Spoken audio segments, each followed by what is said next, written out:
فیصل بھی اب تھوڑا سا پولیٹیکل سسٹم کو ڈسکس کر لیتے ہیں. اب 90 روز میں نہیں ہوتے انتخابات. ایک تو آپ نے کہا نا کہ آپ کی لیگل ٹیم وہ اب اس حوالے سے فیصلہ کرے گی کہ اب کیا کرنا ہے. ان کیس یہ سلسلہ آگے چلتا ہے, یہ کیئر ٹیکر سیٹ اپ جس کے حوالے سے بہت سے لوگ کہہ رہے ہیں کہ یہ 1 سال سے زیادہ 2 سال تک بھی چل سکتا ہے, اس کا ملک کو کیا نقصان ہوگا؟ دیکھیں بہت سے مسائل ہیں. اگر آپ کہتے ہیں کہ جمہوری طریقے سے 90 دن میں الیکشنز نہیں ہوتے اور آئین کو پامال کیا جاتا ہے تو دنیا آپ کو دیکھ رہی ہوتی ہے. آپ اس وقت جو ہے اکنامیکل بہت زیادہ کرائسس میں جا رہے ہیں. آپ نے IMF کے ساتھ ڈیل کیا اور اس کے آپ نے وعدے وعید بھی کیے ہیں, اور وعدے وعید اس دیکھیں آپ پولیٹیکل پارٹیز کے لیڈر سے IMF کی ٹیمیں یہاں پر ملی ہیں. اب وہ یہاں پر آئے ہیں, انہوں نے بھی اپنی کمٹمنٹس لی ہیں اور اسٹیک ہولڈر سے بھی ملے ہیں. آپ کا 9 مہینے کا IMF کا جو ایک ٹارگٹ ہے وہ بہت جلد کمپلیٹ ہونے جا رہا ہے. اس کے بعد جب ان کا ایک وہ تھا کہ ان کو 3 شفٹس میں تھا, ایک پچھلی حکومت کا تھا, ایک نگراں حکومت کا تھا اور فیوچر کی حکومت کا تھا. تو جب وہ الیکشن خدا نخواستہ نہیں ہوتے ہیں اور وہ جب پھر یہی نگراں حکومت ان کے پاس جاتی ہے تو بہت مشکلات بھی ان کو ہوں گے, اکنامیکلی بہت مشکلات ہوں گی. کل وہ کہہ دیتے ہیں خدا نخواستہ کہ ہم پاکستان کے ساتھ کمٹمنٹ پاکستان نے آنر نہیں کیا اور ہم نہیں کرتے کوئی ڈیل, تو بہت مشکلات ہوں گی اس ملک کے لیے. ہم نہیں چاہتے کہ وہ مشکلات اس ملک کے ہوں. ہم کہتے ہیں کہ اس وقت جو ہے جس ماضی میں ہم نے چارٹر آف ڈیموکریسی کی, پھر چارٹر آف اکنامی کی بات ہوئی, ہم کہتے ہیں ہونے چاہیے الیکشنز ہونے چاہیے. تمام اسٹیک ہولڈرس کو, تمام پولیٹیکل پارٹیز کو بیٹھ کر اس ملک کے لیے, اکانومی کے لیے سب کو بیٹھنا چاہیے. ایک چارٹر آف پراسپیرٹی سائن کرنا چاہیے تمام سیاسی جماعتوں کو, اس وقت کی حکومت کو بھی اور اس وقت کی اپوزیشن کو بھی, تاکہ ہم اس ملک کو جو ہے اس مسئلے سے نکال کر آگے لے کر چلیں. آپ کے خیال میں یہ جو کیئر ٹیکر سیٹ اپ ہے, اس کے جو ٹول دینے کے حوالے سے باتیں ہو رہی ہیں, کیا کوئی اہم فیصلے لے گا یہ کیئر ٹیکر سیٹ اپ؟ کیونکہ آپ لوگوں نے مطلب کیبنٹ نے اور نیشنل اسمبلی نے ان کو جو اختیارات دیے ہیں, ماضی میں کسی کیئر ٹیکر سیٹ اپ کے پاس اتنی پاز نہیں تھی جو اس کیئر ٹیکر سیٹ اپ کو دی ہیں. یہ کیئر ٹیکر سیٹ اپ کوئی اہم فیصلے کر سکتا ہے جو ماضی کی الیکٹڈ حکومتیں نہیں کر سکیں؟ فار انسٹنس ہماری جو اسٹیٹ اونڈ انٹرپرائزز ہیں ان کی نجکاری کے حوالے سے ہم سنتے تو ہیں, ہر پولیٹیکل پارٹی اپوزیشن میں رہتے ہوئے کہتی ہے کہ ہم آئیں گے تو ٹھیک ہو جائے گا. چیزیں ٹھیک نہیں ہوتی, نہ پرائیویٹائز کر پاتے ہیں, پولیٹیکلی ایک بڑا ڈیسیجن ہے, اس کا امپیکٹ بھی ہوتا ہے.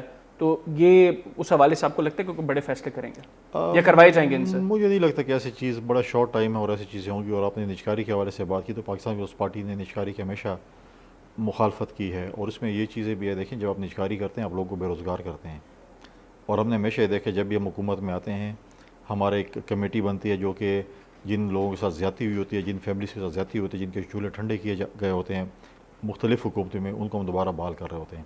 ابھی بھی آپ ریسنٹلی دیکھیں ہماری کمیٹی بنی ہوئی تھی پارلیمنٹ کی جس کو بندوخیل صاحب چیئر کر رہے تھے, روزانہ کی بیس میٹنگ کر رہے تھے, صبح سے رات گئے اور مطلب فجر تک میٹنگس ہو رہی تھیں, لوگوں کے مسائل سن رہے تھے, لوگوں کو بحال کر رہے تھے.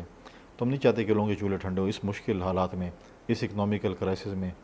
معیشت جس وقت جو ہے وہ بڑی خطرناک موڑ پہ بھی ہے. لیکن IMF کی شرائط میں تو ایک چیز ہے نا کہ آپ نے نومبر تک at least 3 state owned enterprises کو یا تو پرائیویٹائز کرنا ہے یا ان کے سیٹ اپ کو ٹھیک کرنا ہے. ٹھیک ہوتی تو چیزیں نظر نہیں آ رہی. دیکھیں ٹھیک کرنا ٹھیک بات ہے کہ آپ ٹھیک کریں. آپ ان سیٹ اپ کو اگر پرائیویٹائز کریں گے تو لوگ جاب لیس ہوں گے, لوگ روڈوں پہ آئیں گے, سیاسی جماعتیں ان کے ساتھ روڈوں پہ, اور خاص کر پاکستان پیپلز پارٹی ان کے ساتھ روڈوں پہ کھڑی ہوگی. تو پھر آپ اس کو کیسے وہ کریں گے؟ دیکھیں یہ چیزیں نہیں ہیں. آپ لوگوں کو بے روزگار اس پہ کرتے ہیں, آپ اس لیے کریں کہ آپ اکانومی ٹھیک کریں, اس لیے کریں کہ آپ لوگوں کو آپ دیکھیں اس کے لیے آپ دیکھیں ایلیٹ کلاس کو آپ کو ٹیکس زون میں لانا پڑے گا. آپ مڈل کلاس اور جو ہے لوور کلاس کے طبقے کو جو ہے نا آپ ٹیکس اس میں لا رہے ہیں, اس کے اوپر آپ جو ہے وہ زیادتیاں کر رہے ہیں, مہنگائی کر رہے ہیں. ایلیٹ کلاس کو آپ نے کبھی بھی ٹیکس زون میں نہیں کھلے. ہمیں چاہیے کہ جو ایلیٹ کلاس ہے ان کو ایسے ٹیکس زون میں لایا جائے تاکہ وہ بھی ٹیکس پیئر ہمارے بنے اور پراپر ٹیکس پیئر بنے. لیکن ان اسٹیٹ اونڈ انٹرپرائزز کو بھی تو کچھ ڈیلیور کرنا پڑے گا نا. PIA جتنے خسارے میں ہے, ہمارا انرجی سیکٹر جتنے خسارے میں ہے, یا اسٹیل مل کی اگر بات کر لیں وہاں پر جتنے ملازمین کی تنخواہوں کا برڈن گورنمنٹ پر ہے لیکن آؤٹ پٹ زیرو ہے, اس کا پھر آپ نئی ٹیکس نہیں بڑھائیں گے تو کس طریقے سے ان لوگوں کی ضروریات کو کس طرح پورا کریں گے؟ دیکھیے اس ملک میں بڑا اور فارچونیٹ ہے. PIA کو جو ہم ریوائیو کر رہے تھے اور ہم جب نئے جہاز وقت خرید رہے تھے, ہمارے دور میں خریدے, اس وقت چیف جسٹس صاحب نے اس کے اوپر اسٹے آرڈر دے دی کہ آپ نہیں خرید سکتے. دیکھیں اب ہم یہ کہتے ہیں نا کہ اداروں کی انکروچمنٹ پاکستان کی تباہی کا باعث بنی. معذرت کے ساتھ اس وقت تو ایک اعتراض یہ بھی آیا تھا نا کہ ہمارے ایئرپورٹس کے پاس وہ کیپیسٹی نہیں تھی, اگر میں غلط نہیں ہوں, کہ ہم ان جہازوں کو یہاں پر لینڈ کروا سکیں. تو وداؤٹ کیپیسٹی ہم اگر ان کو یہاں ہم وہ خرید لیتے تو کل کو کیا کرتے ہیں؟ نہیں وہ بوئنگ جہاز تھے, بوئنگ جہاز لینڈ کر سکتے ہیں. ابھی بھی آپ کی ٹرکش ایئر لائن چل نہیں رہی ہے.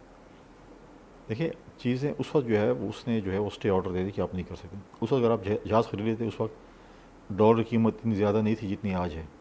آپ اگر جہاز خرید لیتے آپ تھوڑا سا جو ہے اکنامکلی بہتر ہوتے. پھر اوپر جو ہے اللہ میاں کے فضل سے ایک پچھلے حکومت آئی جس کے وفاقی وزیر نے اسٹیٹمنٹ دی کہ ہمارے جہاز کے جو پائلٹ ہیں وہ جو ہے نا ان کے پاس لائسنس کوالیفائڈ نہیں ہے. اس کی تباہی کا بس آپ کو پتا ہے کہ دنیا میں کتنا اس پہ سیٹ ہو گیا. ابھی تک ہو رہا ہے, ابھی تک آج تک معاملہ آپ ہیترو اپنے جہاز نہیں لینڈ کر نہیں سکتے. کر سکتے. تو یہ تباہی جو ہمارے ساتھ کی گئی ہے, اور آپ نے اس وقت بھی, یہ صرف میں پی آئی اے کی بات کر رہا ہوں, اس طریقے سے اگر باقی ادارے کو آپ دیکھیں, آپ اس کو آپ وابڈے کی بات کی ہے, کتنی چوری ہے وابڈے میں, کون ٹھیک کرے گا؟ وابڈے نہیں ٹھیک. آپ اور میں چوری کر سکتے ہیں جب تک ہمارے ساتھ وابڈے والے ملوث نہ ہو. میں تار کو تو ہاتھ نہیں لگا سکتا, یا آپ بھی نہیں لگا سکتے. تو یہی تو معاملہ ہے, پھر کس طریقے سے ٹھیک ریوائول کرنے میں دیکھیں آپ کو یہ چیزیں ٹھیک کرنی پڑیں گی. آپ کو دیکھیں اس چیز پہ آپ کو غور کرنا پڑے گا, ہم اس چیز کو کیسے ٹھیک کر سکتے ہیں. پھر آپ کو مسئلے کال نہیں. ہم دیکھیں ہمیشہ ہم آئی بی پیز کی بات کرتے ہیں, ہم نے کبھی ہائیڈل پہ توجہ نہیں دی. تربیلا کے بعد آپ نے کون سا بڑا ڈیم بنایا آج تک ہم بنا سکے ڈیم؟ تو اس پہ جو ہے ہم ہمیشہ پولیٹیکل پارٹیز جب آتے ہیں تو ہم ایک شارٹ ٹرم پالیسی کے ساتھ ہیں کہ ہم, اور ہمارے اوپر پریشر ہوتا ہے لوگوں کا. ہم آ جائیں, ہم کہتے ہیں ہم 6 مہینے میں ایسی کوئی چیز کریں تاکہ 7ویں مہینے میں بجلی کی پیداوار بڑھے اور ہم لوگوں کو ایک جو ہے وہ دے سکیں, ریلیف دے سکیں. جب تک ہم ہائیڈل کی طرف نہیں جائیں گے, سستی بجلی کی طرف نہیں جائیں گے, جب تک ہم سولر میں لوگوں کو جو ہے سہولیات نہیں دیں گے, اس وقت تک یہ مسائل حل نہیں ہو سکتے. لیکن یہ جو اوور آل مسائل ہیں فیصل بھائی, اس کے لیے تو جس طرح آپ نے کہا کہ پولیٹیکل پارٹیز کی تو مجبوری ہے کہ آتے ہی فوری طور پر کچھ نہ کچھ کرنا ہے, ادروائز لوگ کہیں گے کہ آپ کو ووٹ دیا تھا, آپ نے کیا کیا ہے. یہ تو پھر ایک بڑا کوئی لانگ ٹرم ہمیں اسٹریٹجی بنانی پڑے گی, اور تمام بڑی پولیٹیکل پارٹیز کو آن بورڈ ہونا پڑے گا. یہاں پر تو پولیٹیکل پارٹیز کے ساتھ چلنا ہی بڑا مشکل ہو جاتا ہے. نہیں چلتے بجائے میں نے چارٹر آف پراسپیرٹی کی بات کی تو اسی حوالے سے میں نے بات کی. اور پولیٹیکل پارٹیز کو دیکھیں ابھی چلی نہیں ہے, 11-12 جماعتیں -1 پارٹی, اس نے جتنی 4 سال میں 5 سال میں پولرائزیشن کی, جس قسم کے انہوں نے کام کیا, وہ آج بھگت رہے ہیں اس چیز کو. باقی جماعتیں ملک کے لیے وہ بھی اس کا مائنس کو ختم کر کے اس کو پلس نہیں کرنا چاہیے باقی پارٹیز کے ساتھ. نہیں دیکھیں مائنس پلس کی بات نہیں ہے. مائنس یہ ہے کہ میں کہتا ہوں مائنس بیٹھنے کے لیے جماعت تو ابھی بھی موجود ہے. پاکستان پیپلز پارٹی کسی بھی پولیٹیکل پارٹیز کے جو ہے اس کو آؤٹ کرنے کے فیور میں نہیں ہے. ہم نہیں چاہتے کہ پی ٹی آئی بین ہو. پاکستان پیپلز پارٹی کو مشرف دور میں بین کیا گیا, ہم نے پاکستان پیپلز پارٹی پارلیمنٹیرین بنائی. ہم نہیں چاہتے کہ کوئی پولیٹیکل پارٹی بین ہو, لیکن اس کے پارٹی کے لیڈر, اس کے پارٹی کے ورکر, اس کے پارٹی کا کوئی بھی عہدیدار اگر غلط پریکٹسز میں شامل ہے, 9 مئی کے واقعات میں شامل, اس کو سزا ہونی چاہیے اور اس کو ہوگی. اور آج جو رو رہے ہیں پی ٹی آئی کے چیئرمین کہ مجھے A کلاس دی جائے, آج آپ لگائیں نا وہ ان کی US کی تقریر جو اسٹیڈیم میں کر رہے تھے کہ جو بیوروکریٹ ہیں اور سیاستدان ہیں جو کہ A کلاس مانگتے ہیں, ان کو B کلاس ہونا چاہیے. یہ 5 اسٹار ہوٹل سے کھانے منگاتے ہیں, ان کو کیوں AC لگا کے دیا جاتا ہے, ان کو کیوں فریج دیا جاتا ہے. ہم کہتے ہیں وہی چیز آپ اڈاپٹ کریں جو انہوں نے امریکہ کے اگر ان کی تقاریر غلط تھیں, لیکن قانون تو کہتا ہے نا کہ وہ A کلاس ان کو دین. کون سا قانون کہتے ہیں؟ وہ خود کہہ رہے تھے. وہ تو کہہ رہے تھے اگر انہوں نے غلط کہا ہے. نہیں ہم کہتے ہیں جو انہوں نے کہا ہے ان کو پر امپلیمنٹیشن ہونا چاہیے. ان کی بات قانون سے مقدم ہو نہیں, ہم کہتے ہیں ان کو ذرا اس چیز کا, جب وہ جو ڈائلاگ مارتے تھے نا جو سلطان رئی والے, ہمیشہ ان کو اس چیز کو دیکھنا چاہیے. یہ تو پھر بدلا نہیں ہو گیا. بدلا نہیں ہو گیا, انہوں نے خود کہا ہونا چاہیے. آصف علی زرداری صاحب جب بیمار تھے نا تو ان کو فریج نہیں دی گیا دوائیوں کے لیے, ٹھیک ہے. اور جب آپ بات کریں پھر جب فریال تارپور کو عید کی رات کو آپ نے جب ہاسپٹل سے جیل شفٹ کیا, اس کے لیے اسپیشلی جیل کھولی گئی, تو اس وقت جمہوریت اور نظریات اور یہ چیزیں کدھر تھیں. لیکن اگر انہوں نے غلط کیا ہے تو اس کا مطلب ہے کہ ہم جو بھی غلط کام اس کو غلط کہیں گے, لیکن بات یہ ہے کہ انہوں نے خود یہ چیز کی تھی نا چیز. لیکن اب یہ ہے کہ ہم وہ نہیں کہہ رہے کہ وہ تو اس کے اب کورٹ نے فیصلہ کرنے, حکومت نے فیصلہ نہیں کیا. حکومت نے نہیں رکھا ان کو, کورٹ نے رکھا ہے. کورٹ آزاد ہے. کورٹ تو ان کو پولیس لائن میں بھی رکھنا چاہتی تھی. کورٹ تو ان کو 10 لوگوں کے ساتھ رات کو گپے بھی کروانا چاہتی تھی. کورٹ تو ان کو کہہ رہی تھی کہ ان کے شایانہ شان کھانا بھی آنا چاہیے, اور کورٹ نے ان کو کہا کہ بالکل ان کو آرام سے سونا چاہیے, ان کو ریسٹ ہاؤس میں رکھنا چاہیے, ان کو مرسڈیز میں آنا چاہیے, ان کو کوئی تکلیف نہیں ہونی چاہیے. تو کورٹ فیصلہ کرے. اچھا, اب نیکسٹ الیکشنز میں پیپلز پارٹی کیا لے کر جائے گی پبلک کے اندر؟ کیونکہ پچھلے 16 ماہ کے اندر آپ لوگ جس طرح مرضی کہیں کہ ہم لوگ مجبور تھے, یا پچھلا سیٹ اپ اس طریقے سے حالات کو چھوڑ کر گیا تھا کہ ہمیں ٹف ڈیسیجنز لینے تھے. الٹیمیٹلی سفر کیا ہے لوگوں نے, اور ان 16 مہینوں میں بھی سفر کیا ہے. ان 16 مہینوں میں عوام کو ریلیف کہیں نظر نہیں آیا. ان حالات کے بعد آپ کو لگتا ہے کہ پبلک کے پاس آپ جائیں گے تو پبلک کہے گی خوشی خوشی کہ ٹھیک ہے جی ہم آپ کو ووٹ دیتے ہیں, یا آپ پر ٹرسٹ کرے گی؟ دیکھیں اتحادی حکومت تھی, پیپلز پارٹی اس کی اتحادی جماعت تھی. 16 مہینے بالکل مشکل میں گزرے تھے. IMF کے پاس بھی ہمیں جانا پڑا, یا ہمیں ملک ڈیفالٹ کرتا یا ہم مشکل فیصلے تھے. اگر ملک ڈیفالٹ کرتے وہ بھی آپ کے سامنے تھے, اور جنہوں نے ملک کو ڈیفالٹ کرنے کی ایک ناکام کوشش کی وہ جماعت بھی سب کے سامنے ہے, جس طریقے سے ان کے لوگوں نے کوشش کی. لوگ بڑا کلوزلی واچ کرتے ہیں حکومتوں کو بھی اور پولیٹیکل پارٹیز کو بھی. پاکستان پیپلز پارٹی کا منشور بہت جلدی آنے والا ہے. ہم اپنا منشور انشاءاللہ بہت جلد فلوٹ کریں گے. لوگ منشور دیکھیں گے مختلف سیاسی جماعتوں کا. میں سمجھتا ہوں کہ 60% سے زیادہ آبادی جو ہے یوتھ کی ہے, اور اس وقت اگر کوئی یوتھ لیڈر پاکستان میں ہے کسی جماعت کا ہے تو وہ بلاول بھٹو زرداری صاحب ہیں. اور میں سمجھتا ہوں کہ ہم ایک یوتھ پالیسی بھی لے کے آ رہے ہیں, ساری چیزیں لے کے آ رہے ہیں, اور عوام نے فیصلہ کرنا. اگر لیکن یوتھ کے ساتھ ایک بڑا ڈسکنیکٹ ہے. دیکھیں, عوام نے فیصلہ کرنا ہے کس جماعت کو ووٹ کرنا ہے. اگر عوام چاہتی ہے کہ وہ پیپلز پارٹی کو ووٹ کرتی ہے یا کسی اور جماعت کو ووٹ کرتی ہے, میں وہی کہتا ہوں جس کے لیے ووٹ ہو اسی کے لیے گنے جائیں. عوام میں احتساب کرنے والی عوام اگر کہے گی پیپلز پارٹی کو, دیکھیے ہم نے کئی الیکشن جیتے ہیں, کئی ہارے ہیں, کئی ہمیں ہروائے بھی گئے ہیں. ہم کہتے ہیں اگر ہم الیکشن جیتے یا ہارے عوام کی ووٹ سے ہوں, ہمیں ہروائے نہ جائے. لیکن ماضی کے الیکشنز اور ماضی کے سیٹ اپس کو سامنے رکھتے ہوئے آپ فیوچر میں کیا اسیس کرتے ہیں کہ اب الیکشن فری اینڈ فیئر ہونے کے چانسز ہیں؟ خواہش تو ہو سکتی ہے, آپ کو نظر آتا ہے کہ فری اینڈ فیئر ہوگا؟ دیکھیں یا پیپلز پارٹی کے لیے یا پیپلز پارٹی کے خلاف کچھ ہوگا؟ دیکھیں, یہ ملک اب اس چیز کا متحمل نہیں ہے کہ آپ الیکشن کو مینیج کریں یا رگ کریں. اگر آپ خدا نخواستہ کام کریں گے تو پولیٹیکل پارٹیز پھر روڈوں پہ ہوں گی, اور ملک کی جو اکنامیکل سچویشن ہے وہ اس چیز کو اب اور زیادہ برداشت نہیں کر سکتا. ہمیں اس ملک کی پراسپیرٹی کے لیے کام کرنا ہے. ہم چاہتے ہیں کہ ایسے الیکشنز ہو جیسے میں نے پہلے کہا, جس میں اپوزیشن اور حکومت یہ مانے کہ واقعی الیکشن ہوا اور ہمیں عوام نے ووٹ کیا یا نہیں کیا, عوام نے مینڈیٹ دیا یا نہیں دیا. ہم کہیں کہ چلو ہمیں ووٹ نہیں کیا عوام نے, تو مان لیں جائیں کہ ہمیں ووٹ نہیں کیا, لیکن کم سے کم یہ چیز بیچ میں نہ ہو کہ ہم یہ دیکھیں کہ کسی جماعت کو ووٹ کیا گیا یا نہیں کیا, مطلب زبردستی جو ہے اس کو ہروایا گیا یا نہیں. ہم یہ کہتے ہیں ٹھیک ہے عوام جس کو بھی ووٹ کر لیٹ دیم رول. اچھا فیصل بھی, کچھ ماہ پہلے تک پیپلز پارٹی بہت کانفیڈنٹ تھی کہ اگلے الیکشنز کے بعد جو اگلا سیٹ اپ ہوگا, اگر سوللی نہیں 2/3 میجورٹی کے ساتھ نہیں یا سمپل میجورٹی کے ساتھ نہیں, ایٹ لیسٹ لیڈنگ پوزیشن پر پیپلز پارٹی ہوگی. اب ہم دیکھ رہے ہیں کہ تھوڑا سا کانفیڈنس کچھ لیڈرز کا شیک ہو رہا ہے, اور وہ سمجھ رہے ہیں کہ یہ جو پچھلا سیٹ اپ تھا شاید اسی کی کنٹینیوشن ہوگی جب بھی الیکشنز ہوں گے. آپ کی رائے کیا ہے ایک تو, اور آپ کیا سمجھتے ہیں کہ کیا پیپلز پارٹی اگلا سیٹ اپ لیڈ کرنے کی پوزیشن میں ہے, یا آپ کو لگتا ہے کہ جو گراؤنڈ ریئلٹی ہے وہ یہی ہے کہ پیپلز پارٹی بڑی جماعت کے طور پر سامنے نہیں آئے گی, مطلب سب سے بڑی جماعت؟ دیکھیں ہمیں بھی کانفیڈنٹ ہے, اور ان شاء اللہ تعالیٰ ہم لیڈ کریں گے, اور ہم اپنے پرائم منسٹر بنائیں گے. بلاول بھٹو زرداری صاحب ہمارے پرائم منسٹر ہوں گے. ہم نے اس پہ ہوم ورک کیا ہوا ہے. میں نہیں سمجھتا کوئی بھی پولیٹیکل پارٹی اگلے الیکشن میں کوئی اتنی زیادہ میجورٹی لے گی. الائنس کی حکومت ہوگی, اور جو الائنس کا تجربہ ہے یا جو ہمارا ایک ایکسپیرینس رہا ہے وہ پاکستان پیپلز پارٹی کا سب سے بڑا رہا ہے.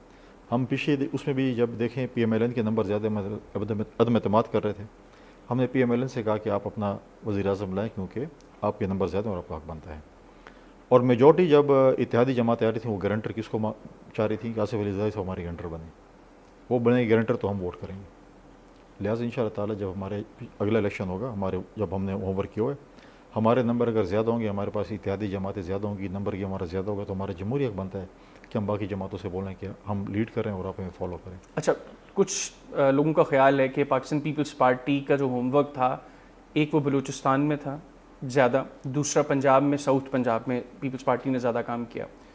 اچھا, ساؤتھ پنجاب سے بہت سے لوگ استحکام پاکستان پارٹی کی طرف چلے گئے, اور بلوچستان کے کچھ لوگ جنہوں نے کمٹمنٹس دیں پیپلز پارٹی کو, اب وہ بلوچستان عوامی پارٹی کے پلیٹ فارم سے الیکشن کنٹیسٹ کریں گے. تو یہ جو سیٹلمنٹ ہے اس کے بعد پیپلز پارٹی کو لگتا ہے کہ ہم پھر بھی کمفرٹیبل ہوں گے. اب گورنمنٹ ٹائم کون دینا, پری پیڈ پارٹی نہیں چلتی, پوسٹ پیڈ پارٹی. اس کو سیٹلمنٹس ہیں آپ کی؟ پری پیڈ جو ہے نا, پارٹیاں بیلنس ختم ہونے پہ ختم ہو جاتی ہیں, تو تھوڑا انتظار کریں, تھوڑا ٹائم دیں, اگلا الیکشن آئے گا تو اس پہ پھر ان شاء اللہ. پری پیڈ پارٹیز کو 3 بتا دیں کون کون سی ہیں. نہیں, میں کسی پارٹی کو ایسے بلیم نہیں کر سکتا, اور ہر پارٹی ہمارے لیے اور ہر لیڈر, ہر پارٹی کا ورکر ہمارے لیے جو ہے وہ عزت کا مقام ہے, ان کی ہر چیزیں. آپ خود چیک کر لیں کون پری پیڈ پارٹی ہے. اچھا, مجھے بتائیے گا, پیپلز پاکستان تحریک انصاف پارلیمنٹیرینس جو بنی ہے, پرویز خٹک صاحب جس کو لیڈ کر رہے ہیں, کیا پیپلز پارٹی کوئی بیہائنڈ ڈورز ان کے ساتھ کوئی رابطے ہیں؟ دیکھیے, پرویز خٹک صاحب ہمارے ساتھ پارٹی میں رہے ہیں ایک زمانے میں, پھر وہ پی ٹی آئی میں چلے گئے تھے, انہوں نے وہاں پر وہ چیف منسٹر بھی رہے ہیں, ڈیفینس منسٹر بھی رہے ہیں. ہمارے رواجات ہیں خیبر پختونخوا میں, ہمارا تعلق لوگوں کے ساتھ, پولیٹیکل پارٹیز کے ساتھ یا ان کے لوگوں کے ساتھ جو ہے وہ ہوتا رہتا ہے. اور پاکستان پیپلز پارٹی نے کبھی یہ نہیں کہا کہ ہم اس کے ساتھ گلے نہیں ملیں گے یا ہاتھ نہیں ملیں گے. ہم ہمیشہ ریکونسلیشن کی پالیٹکس کرتے ہیں, ڈائلاگس کی پالیٹکس کرتے ہیں. تو ہو سکتا ہے اس میں تو کوئی برائے نہیں ہے. ہم تو مطلب ہے کہ جب پاکستان مسلم لیگ اور پاکستان پیپلز پارٹی کے درمیان اتنی پولرائزیشن کے باوجود بھی چارٹر آف ڈیموکریسی سائن ہو سکے, تو ہم پاکستان کی کسی جماعت کے ساتھ کچھ بھی کر سکتے ہیں، بات چیت کر سکتے ہیں، یہ کوئی اس میں دور ہے. آپ کا 16 ماہ کا ایکسپیرینس شہباز شریف صاحب کے ساتھ کیسا رہا؟ آپ ہی کیبنٹ پہ تھے. ٹھیک رہا. حکومت ہم نے کی، کہیں پہ اختلافات تھے، کہیں پہ ہم ایگری کرتے تھے. ایک اچھی مطلب ہے کہ الائنس کی حکومت تھی. ختم ہو گیا، الیکشن میں جا رہے ہیں اپنے مینیفیسٹو کے ساتھ. اگر کل کو دوبارہ یہی سیٹ اپ بنتا ہے، پیپلز نون لیگ لیڈ کرتی ہے، لیڈنگ پوزیشن میں ہوتی ہے، تو پیپلز پارٹی ساتھ کھڑی ہوگی یا اپوزیشن کا رول پلے کرے گی؟ یہ تو پارٹی لیڈرشپ نے ڈیسائیڈ کرنا ہے اس وقت کہ ہم نے کیا کرنا ہے کیا نہیں کرنا. آپ کی رائے کیا ہے؟ اور رائے تو میں پارٹی کے اندر ہی دوں گا. اچھا، شہباز شریف یا نواز شریف آپ کے خیال میں بہتر کون ہے بطور وزیر اعظم؟ دیکھیے تو پی ایم ایل این نے فیصلہ کرنا ہے ان کے لیے بہتر کون ہے. لیکن بطور پاکستانی آپ کی کیا اسسمنٹ ہے؟ نہیں، میرے لیے تو پرائم منسٹر جو ہے بلال بھٹو زرداری صاحب سب سے بہتر ہے. اچھا، میں نے ویسے شہباز شریف صاحب اور نواز شریف صاحب کو پوچھا، ان میں سے کون ان بہتر کے ہے؟ ساتھ تو میں نے کام نہیں کیا نواز شریف صاحب کے ساتھ. لیکن دیکھا تو ہے نا آپ نے ایز اے پولیٹیشین ان کا رول دیکھنے میں اور پریکٹیکلی کام کرنے میں بہت فرق ہوتا ہے. ٹھیک ہے، بہت شکریہ فیصل، آپ نے پروگرام کے لیے وقت نکالا. ناظرین، پاکستان پیپلز پارٹی کے سینئر رہنما فیصل کریم کنڈی صاحب ہمارے ساتھ موجود تھے، ان کی گفتگو آپ نے سنی. آج کے پروگرام سے مجھے اور میری ٹیم کو اجازت دیجیے. اللہ حافظ. پاکستان زندہ باد.